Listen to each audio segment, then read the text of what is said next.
oleh kafir najis ibadat. Hana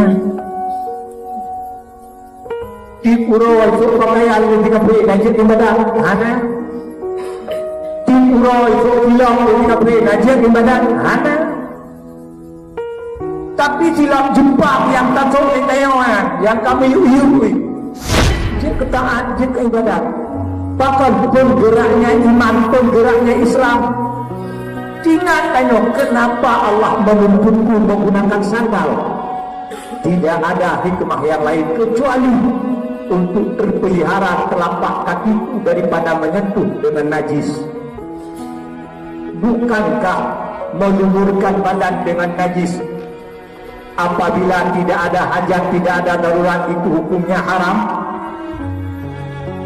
Mengenai tatuk filmnya jin beribadat, jin ketaat. Bila penggeraknya iman, bila penggeraknya Islam, sehingga tok film dan yang mantuk berbeda.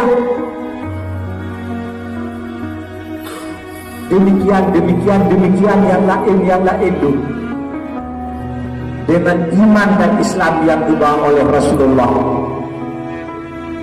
maka segala aktivitas pekerjaan perbuatan yang kami lakukan terbedalah semuanya dengan apa yang dikerjakan oleh kafir.